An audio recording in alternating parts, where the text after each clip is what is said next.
반갑습니다. 네. 가난 나눔을 통해서 많은 은혜를 받으시고 각자의 목회지에서 훌륭한 목회 활동하시기 바랍니다. 베드로후서 1장 4절. 이로써 그 보배롭고 지극히 큰 약속을 우리에게 주사 이 약속으로 말미암아 너희로 정욕을 인하여 세상에서 썩어질 것을 피하여 신의 성품에 참여하는 자가 되게 하려 하셨으니. 아멘. 하나님은 가난에서 베드로후서 1장 4절의 말씀처럼 신의 성품에 참여하는 자가 되게 하려 하셨다고 말씀하셨습니다.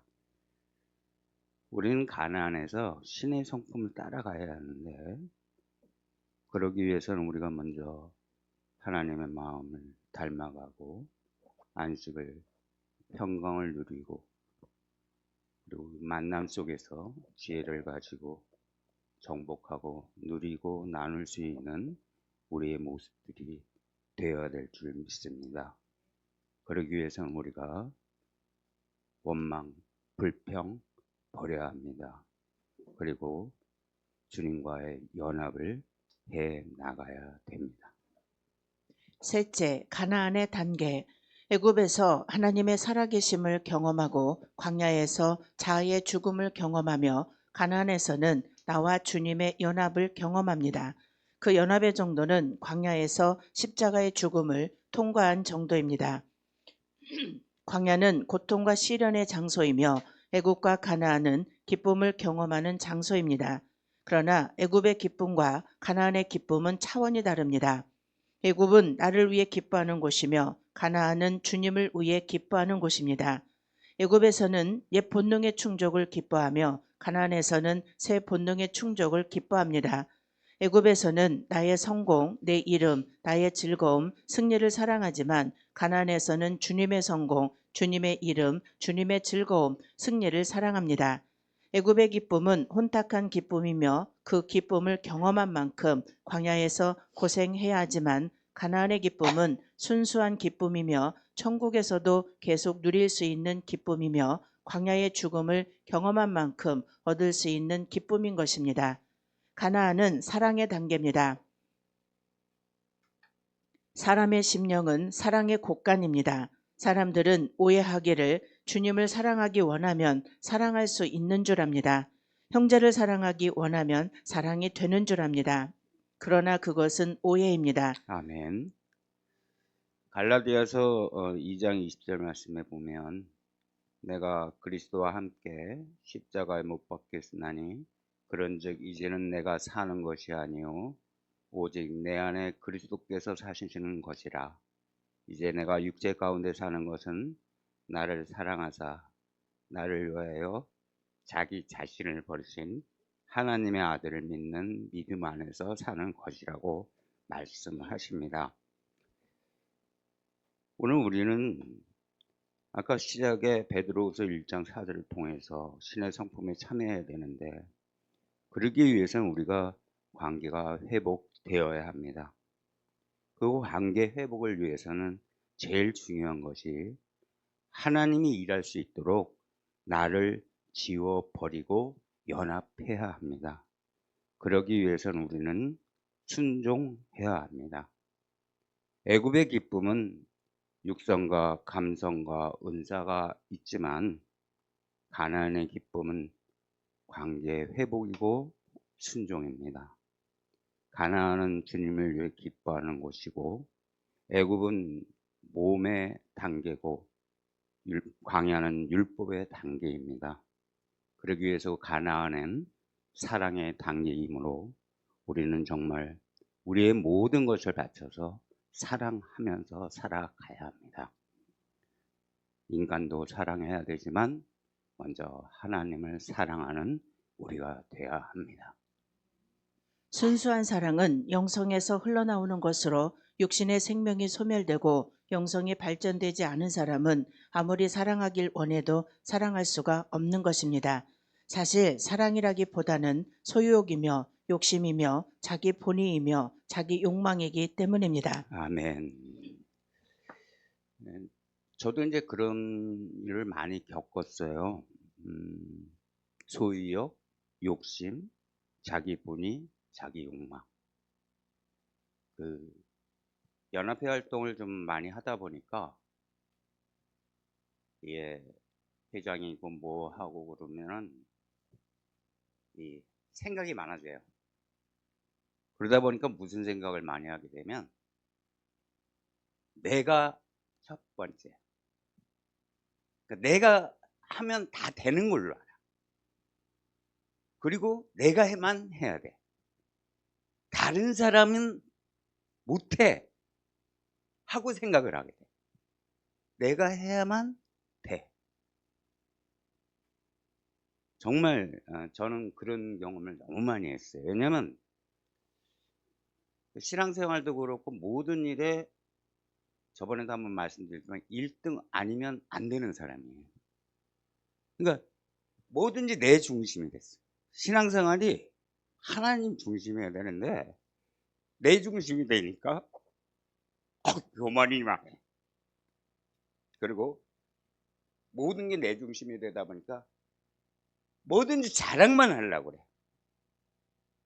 낮아지고 겸손해야 되는데 그게 아니라 보이고 나타내고 나를 돋보이려고 그래. 실제는 아무것도 아닌데 그 모임에서만큼은 내가 대빵이 돼야 돼. 대장이. 그리고 뭐든지 내가 중심이 돼야 돼. 하나님의 일을 하는데 인간이 내가 중심이 돼요. 하나님이 중심이 돼야 돼. 많은 경험을 통해서 지금은 그런 그 교만적인 요소는 이제 다 내려놨어요. 근데 너무나 그게 가슴 아파. 더 일찍 깨닫지 못한 게. 좀 더 일찍 깨달았으면 더 큰 하나님의 일을 위해서 수고할 수 있었는데 내 중심의 일만 하다 보니까 하나님의 일보다는 나의 자랑, 나의 교만, 나만 멋있어지고 싶은, 그리고 남들한테 인정받고 싶은, 하나님한테 인정받아야 되는데 사람에게 인정받고 싶은 그런 생활을 하다 보니까 한동안 많은 아픔이 있었어요. 그래서 이런 것들이 하나님은 이렇게 고명 목사님을 만나게 하시고 다시 깨우쳐서 다시 일으켜 세워주시려고 하시는구나. 지금 그렇게 생각하고 있습니다. 몸에 기능이 없으면 움직일 수 없고 머리에 기능이 없으면 생각할 수 없듯 영혼의 기능이 발전되지 못하면 사랑하는 것이 어렵습니다. 오직 성숙되고 진보된 영혼만이 속에서 영혼의 기능이 흘러나와 쉽고 자연스럽게 사랑을 표현하고 나눌 수 있는 것입니다. 애굽의 사랑은 자아적인 사랑입니다. 그들이 가족을 사랑하든 그의 연인을 사랑하든 그들의 사랑은 순수하지 않으며 육적이고 아담적이며 주님과의 관계를 방해합니다. 아멘. 애굽 차원의 사랑을 하는 사람은 바로 나 중심적인 사랑입니다. 나 중심으로 사랑하는 것은 진정한 사랑이 아닙니다. 바로 오늘부터 사랑해야지 한다고 해서 사랑이 될까요? 절대 그렇지 않습니다. 사랑은 우리의 영의 기능, 가난의 기능, 그것이 회복되고 발달되어야만 가능한 겁니다. 우리는 사랑한다고 말하면서 서로가 아니고 동행이 아니고 내가 먼저 사랑받아야 돼. 내 중심적으로 상대방을 생각 않고 상대방을 사랑하지도 않으면서 나만 사랑받길 원해요.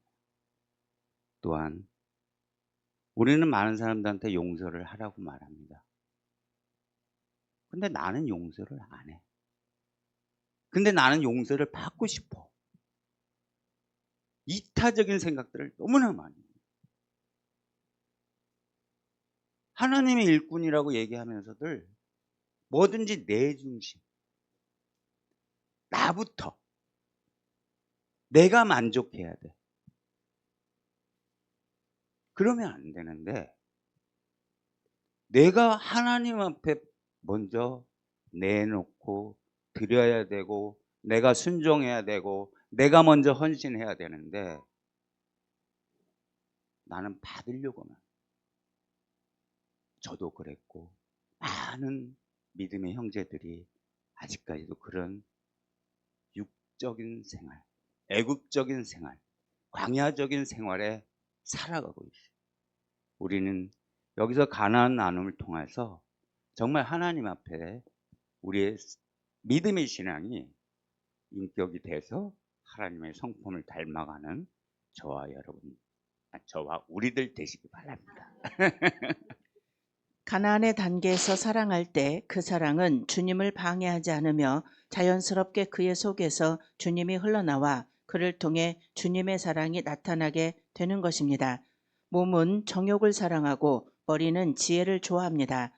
심령만이 주님을 사랑하고 사람을 사랑할 수 있습니다. 영성이 성숙되었을 때 주님께서 비로소 그에게 깊이 임하시고 좌정하시며 은사, 능력도 아닌 지혜의 계시도 아닌 온전한 사랑 속에서 연합되어 교통할 수 있게 되는 것입니다. 애굽의 단계를 통과하지 못한 사람은 지각이 열리지 않아 수많은 진리와 지식을 배워도 아무것도 이해하지 못합니다.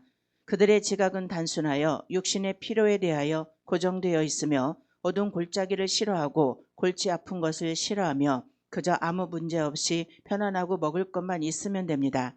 이들에게는 많은 것을 가르칠 수가 없습니다. 그저 안아주고 웃어주고 사랑해주는 것으로 충분합니다. 시간이 흐르고 수많은 시행착오 속에서 그들의 지각이 조금씩 열리고 그들은 지식과 지혜의 중요성을 이해하고 사모하게 됩니다. 그들은 무엇이 참 진리이고 의미가 있는 것인지를 연구하고 배우고 싶어 합니다. 그러나 아직도 그들은 실제가 없습니다.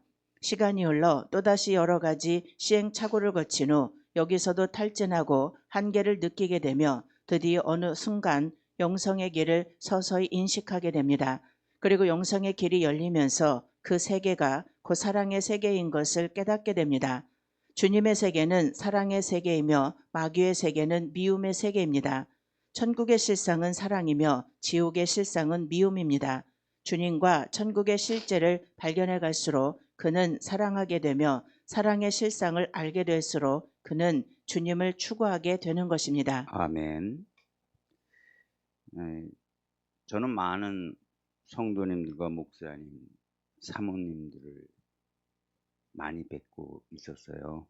왜냐면 연합회 활동하다 하다 보면 수십 개 교회를 찾아다녀야 되고 가서 인사를 드려야 되고 협조를 구해야 되기 때문에 그럼 난 그런 귀한 목사님과 사모님들은 모두 사랑이 넘쳐나서 성도들을 잘 가꾸고 키우고 말씀 안에서 살아갈 수 있도록 하시는 줄 알았어요.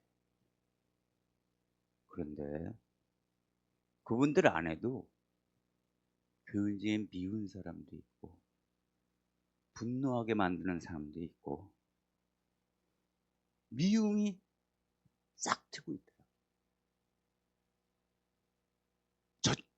저 성도는 우리 교회에서 안 나왔습니다. 저 정도만 우리 교회에 없으면 잘 될 것 같은데 괴로워하는 모습들을 말씀을 하시더라고요. 그래서 제가 이런 세미나를 이 가나안 나눔을 모를 때는 그 말이 다 맞는 줄 알아요. 얼마나 괴로우실까 목사님. 사모님 얼마나 괴로우실까. 저 성도 진짜 다 갔으면 저 교회 말고 다른 교회 가든지. 가고 그냥 말씀 나누다 보면 막 괴로운 것들 막 목사님 사모님이 호소하면 그냥 안타까워요. 들어드리면서도 안타까운 거야. 저런 성도들이 있었어? 왜? 난 그래 본 적이 없거든요. 그냥 목사님 말씀하시면 아멘. 사모님 말씀하면 아멘. 우리 성도가 얘기해도 아멘.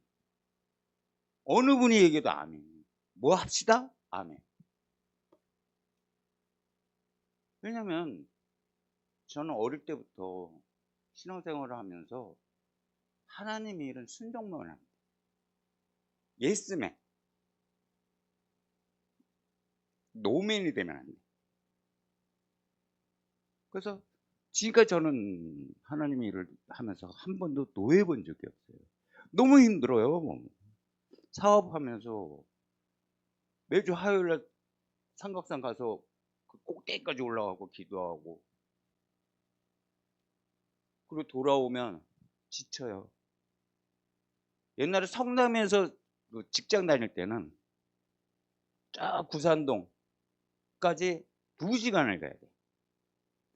그럼 아침 7시에 출발을 해갖고 9시에 어린이 예배를 시작으로 아이들 손잡고 전도하러 다니고 아이들 찾아와서 예배당에 앉히고 그리고 예배 보고 저녁 예배 보고 9시에 끝나면 집에 돌아오고 성남으로 돌아오면 11시야.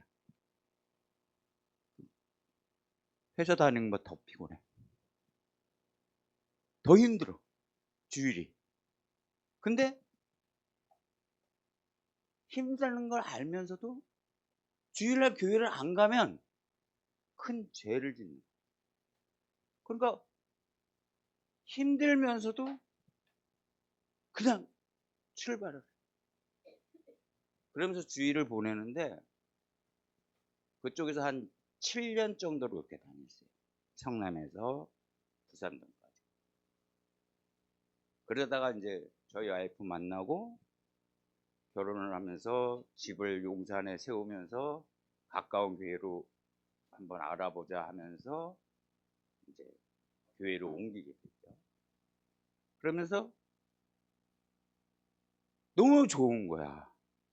왜? 시간이 많어. 그러니까 천천히 해도 돼. 그 신앙이 자꾸 낮아져. 옛날에 그 열정적인 게 쉼이 돼. 그러다 보니까 그냥 바로 집 앞에 교회야. 10m만 올라오면 교회야. 그러니 뭐 어떤 것도 힘든 게 없어. 근데 딱 하나, 하나님 믿는 내 열정은 아주 낮아졌어요. 근데 그런 가운데서 우리가 가난의 나눔을 이렇게 알게 되면서 그 과거가 생각이 막 나는 거예요. 아, 내가 왜 그때 그렇게 생활했을까? 그래서 오늘도 하나님한테 기도를 합니다. 하나님, 나 또 어떻게 써먹으려고 가난 나눔을 알게 하셨나요? 요즘 기도 제목이 그거예요. 어떻게 무엇을 위해서 써먹으려고. 왜냐하면 저는 하나님 굉장히 잘 써먹어요. 아주 툭 하면 써먹어. 무슨 조건을 갖다 놓고도 써먹어요. 그러니까 나는 아유 참 하나님 이러면서 순종해요. 근데요, 오늘 그 우리의 삶 속에서 하나님이 사용하신다는 게 감사할 줄 알아요. 그러니까 저를 이렇게 사용 안 했으면 제가 여기 올 수가 없죠. 이렇게 많은 믿음의 식구들하고 이렇게 얼굴 마주할 수도 없었겠고요. 왜? 나오셔서 말씀하시는 거 다 들으면 너무 은혜가 돼요. 저런 과정들을 통해서 하나님 믿어 가시면서 참 훌륭하게 이끌어 가시는 분들이구나 하고 배웁니다. 어쨌든 가나안 나눔 다음. 영성이 열릴수록 사람들은 갈증을 느끼게 됩니다. 그 갈증의 대상은 돈도 아니고 편안한 삶도 아니며 사람들에게 인정받는 것도 아니며 오직 주님, 그분을, 그 주님의 사랑을 간구하게 됩니다. 사람들은 처음에 자신들의 욕망을 구하며 그 후엔 진리를 구하게 되고 마지막으론 주님, 자신, 그 사랑을 간구하게 되는 것입니다. 많은 사람들이 애굽에서 죽습니다. 모세가 오기 이전에 많은 사람들이 애굽에서 죽었습니다. 그들은 구원받지 못했을까요? 아닙니다. 그들은 약속의 자녀들입니다. 애굽에서 광야로 나왔던 대부분의 백성들이 광야에서 죽었습니다. 그들은 구원받지 못했을까요? 아닙니다. 그들은 율법의 구원을 받았을 것입니다. 그러나 그들의 구원은 너무나도 낮은 차원의 구원입니다. 그 구원은 불 가운데서 얻은 구원인 것입니다. 아멘. 처음에 우리 모든 사람들은 애굽 차원의 구원을 생각을 해요. 애굽에서만 탁 나오면 모든 게 이루어질 줄 알아요. 왜? 애굽의 그 430년 그 고생한 걸 생각하면 거기서만 탁 벗어나서 나오기만 하면 뭐든지 되는 것처럼 생각해요. 근데 하나님은 그렇게 허락하지 않으셨어요.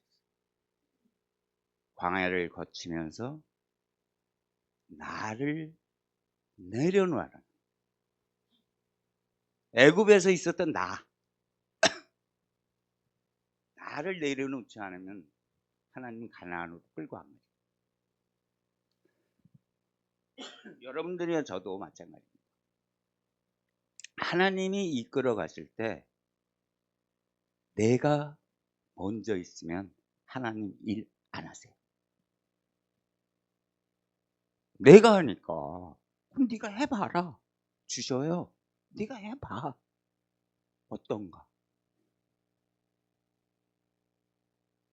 제가 말씀드렸지만 연합회 활동 이런 걸 여러 가지를 하면서 보면 내가 할 때가 많아요. 왜? 연합해야 되는데 근데 내가 다 옳다고 내가 깃발을 딱 들고 막 나만 이게 해요. 안 따라옵니다. 방해꾼이 어마어마하게 나타나요. 잘 협조하던 친구인데 안 해. 모임이 있는데 안 와. 왜? 제가 깃발을 잘못 들고 있다고. 그들은 얘기를 하는 거예요. 왜? 그건 아닌데 네가 하겠다니까. 그럼 너 혼자 해. 같이 해야 될 사람들이 안 하니까요. 이건 모든 계획이 다 차질이에요. 하나님 일도 마찬가지입니다. 내 생각이 옳을지는 몰라요. 그러나 연합되지 않으면 하나님 일은 해 나갈 수가 없어요. 연합하기 위해서 수고해야 되고 연합하기 위해서 애쓸 때 하나님은 일해 주십니다. 저는 이 가나안을 보면서 야, 나는 왜 그 시절 이걸 생각하지 못했을까 하고 생각을 해요. 그래서 우리의 삶 속에서 정말 연합하는 믿음의 식구들 되시기 바랍니다. 고린도전서 3장 15절 누구든지 공력이 불타면 해를 받으리니 그러나 자기는 구원을 얻되 불 가운데서 얻은 것 같으리라. 기독교는 그렇게 유치한 것이 아닙니다. 세상 사람들이 목매다는 것에 그렇게 똑같이 매달릴 것이 기독교의 목적이 아닙니다. 기독교의 구원은 차원이 다른 것이며 훨씬 더 깊은 것입니다. 그것은 이 우주를 지으신 하나님의 충만한 생명을 직접 경험하고 맛보고 동참하는 것입니다. 곧 신의 성품에 참여하는 것입니다. 베드로후서 1장 4절에 이로써 그 보배롭고 지극히 큰 약속을 우리에게 주사 이 약속으로 말미암아 너희로 정욕을 인하여 세상에서 썩어질 것을 피하여 신의 성품에 참여하는 자가 되게 하려 하셨으니 애굽에서 볼 때는 광야인들이 한심합니다. 광야에서 볼 때는 가나안인들이 불쌍합니다. 그러나 가나안에 이르러서야 종합적인 안목으로 애굽과 광야와 가나안의 의미를 볼 수 있게 됩니다. 자기가 여행해 본 길에 대해서만 어느 정도 알 수 있으며 많은 시간이 흘러서야 비로소 지나간 삶의 의미와 방향, 그 길을 이끄시는 분의 의지를 감지할 수 있는 것입니다. 우리는 좀 더 깊은 곳으로 가야 합니다. 좀 더 깊은 구원의 단계로 가야 합니다. 좀 더 깊은 곳에 가야 깊은 의미 있는 기도를, 주님이 원하시는 기도를 드릴 수가 있습니다. 샘물이 흐르고 흘러 강물이 됩니다. 강물은 흐르고 흘러 바닷물이 됩니다. 그 물은 샘물일까요? 강물일까요? 바닷물일까요? 그는 샘물이며 강물이며 바닷물입니다. 거기엔 구별이 없습니다. 많은 훈련을 거쳐 가나안에 이른 사람에게 주님께서 묻습니다. 너의 소원이 무엇이냐? 그는 대답합니다. 오 주님, 당신이 나의 소원입니다. 당신이 원하시는 것, 당신께서 기뻐하시는 것, 그것만이 나의 소원입니다. 그는 샘물이지만 동시에 바닷물입니다. 그는 자신이면서 동시에 주님과 하나인 것입니다. 주님의 뜻이 곧 자신의 뜻인 것입니다. 애굽에서 하나님을 만나고 광야에서 자기 욕망이 정화된 사람은 오직 주님만을 구합니다. 자신의 타고난 소원들은 바퀴벌레 먹이만큼이나 부질없는 것, 그는 오직 주님, 주님의 신령하고 영원한 양식만을 구합니다. 시간이 흐르고 죽음이 옵니다. 육체는 흔적도 없이 사라지고 머리의 기능도 없어져 버립니다. 그러나 영성은 영원히 남습니다. 영성의 사랑만이 영원히 남습니다. 그가 사랑했던, 친절하게 대했던 사랑의 행위, 사랑의 흔적만이 영원히 남습니다. 성장된 그의 영성의 상태는 영원히 남아 영원한 곳에서 영원토록 사랑하고 섬기게 되는 것입니다. 우리는 계속적인 기도를 통해 더욱 깊은 곳으로 성장해 가야 합니다. 오직 사랑이 가득한 하나님의 현존이 가득한 그곳을 향하여 사모하는 마음으로 계속 걸어가야 할 것입니다. 아멘. 가나안에 가면 이제 회복이 일어납니다. 그 회복 가운데는 사랑이 필요합니다. 그 사랑은 이 땅에서 영원한 것이 오로지 사랑밖에 없는 것을 깨달아야 합니다. 성경 말씀에도 믿음, 소망, 사랑, 그 중에 제일은 무엇이라고 했죠? 바로 사랑입니다. 우리의 삶 속에서 하나님은 우리의 미래를 생각하면서도 사랑하기를 바라고 계십니다. 우리가 가나안의 복음을 통해서 정말 회복의 역사가 일어나고 하나님의 말씀이 우리를 통해서 사랑의 역사가 되어 내 이웃을 내 몸과 같이 사랑하는 그리고 용서하는 저와 우리들 되시기 바랍니다. 감사합니다.